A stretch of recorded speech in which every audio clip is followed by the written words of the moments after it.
Hello everyone, welcome back. This is Rando Geek. In this video, we're talking about the decline of cable TV networks. It looks like viewership has dropped to just 23.8% of all TV viewing in December of 2024. They're saying the cause? Streaming growth. So streaming has been the biggest thing we've seen in quite some time with cord cutting 2.0. Many customers getting sick of cable, cutting the cord, saving money, and this is just going to continue. Link for this article will be provided for you down below in the description, and it is coming from Cord Cutters News. So according to Nielsen, Nielsen Gorge highlights the ongoing transformation of the media landscape as streaming platforms capture an increasingly dominant share of viewers' attention. The saying, streaming takes the lead. Streaming services accounted for a record of 43.3% of total TV viewing in December, solidifying their position as the preferred method for consuming entertainment and information. They're saying this marks a significant shift from just a few years ago when cable TV reigned supreme. Broadcast television also experienced a decline, they're saying, capturing only 22.4% of TV viewing. They're saying the other category, which includes video game consoles and other multimedia devices, accounted for the remaining 10.5% of viewership. They're saying factors driving the shift. Several factors contribute to the ongoing decline of cable and the rise of streaming. Streaming platforms offer greater flexibility, convenience, and a vast library of on-demand content, appealing to viewers who prefer to curate their own viewing experiences. The increasing availability of original programming on streaming services further enhances their appeal. Agree with all of this. So, of course, cord cutting, the trend of consumers canceling their cable subscriptions in favor of streaming alternatives, continues to impact the cable industry.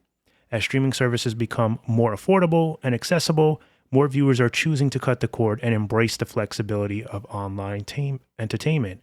So this is pretty much the biggest things that I want to cover here from the article. One last thing here. For viewers, the rise of streaming provides greater choice and control over their entertainment options. As the competition among streaming platforms intensifies, of course, consumers can expect to see more innovative features, diverse content, and potentially even lower prices as companies vie for their attention. So what that basically means is streaming is getting so big, you're going to have all these companies, Paramount Plus, Hulu Plus, Netflix, everyone that's partying in the streaming realm here is probably going to get more competitive. They're going to offer better perks and incentives. However, this could also lead to more expensive prices when you really think about it, because they'll be offering more content, but it'll probably cost the consumers more to get it. Also, TV networks are probably going to be more difficult to work with, as we've seen. There's like problems with Disney all the time where they just don't want to lend their stuff out, and customers are going to want to see certain programs from Disney on other streaming platforms. So this can get complicated, but yes, definitely cable continues to decline, and it's been declining for more than just a few years. So that's the one thing from this article I would beg to differ. It's been happening for 10 years now, and it's just, it's going to keep declining.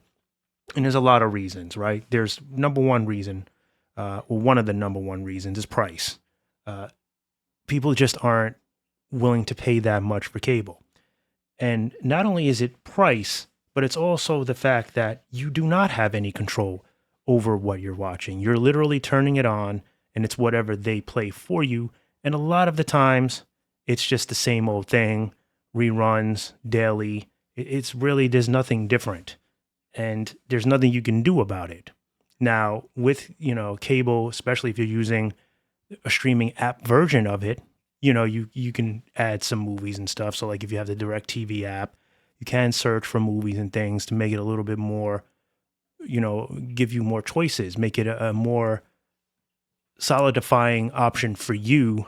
But even with that being said, it's not enough. The library isn't big enough. A lot of the times, if you do find something you want, you got to wait till it's aired before you can view it. You can't just play it now. They have to show it first on the regular traditional cable airwave, and then, then you can watch it. Otherwise, you can't. Now, with streaming services like Hulu Plus, like Paramount Plus, you have that flexibility and freedom to watch what you want, if, of course, it's available. Now, they don't have everything, so there's nothing perfect, but you have more options with selecting a streaming service that you're going to like. It will cost you much less than cable. You're not paying for a bunch of channels that you don't watch or have no interest in.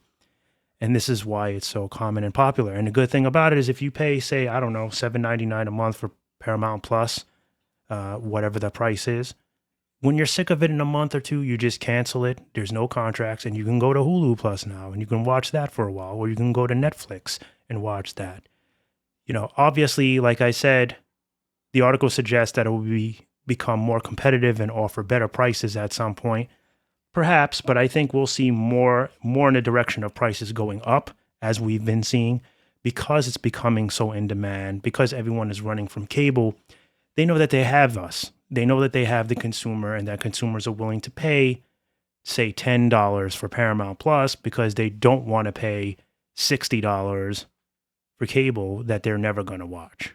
So all these things need to be taken into consideration, but nonetheless, this is definitely the norm. The younger generation has zero interest.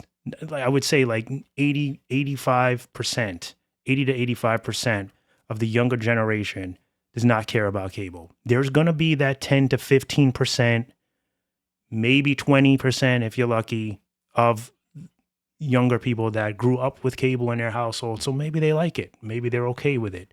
Maybe there's a few things that they like to watch. Not many. Not many of the younger generation cares about it. They're not interested in that type of programming. They work late. They get home. They want to watch something on Netflix, have some dinner, and it's off to bed. Maybe they'll go on YouTube. Maybe they won't use any of these services. There are some people that are just cutting altogether. But nonetheless, cable is definitely going to continue to decline. A lot of the customers are former customers that have been on for a long time. They have their cable. They have their internet. They still have a home phone.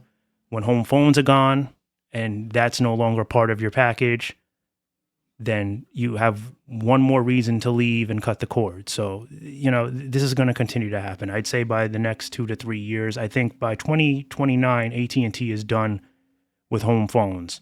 So many companies that are using AT&T as part of an internet package or whatnot and cable package, it's these things are going to be done. So moral of the story, cable gone, customers not feeling it, and this is where we're at.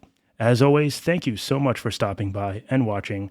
I'll catch you in the next one. Bye for now.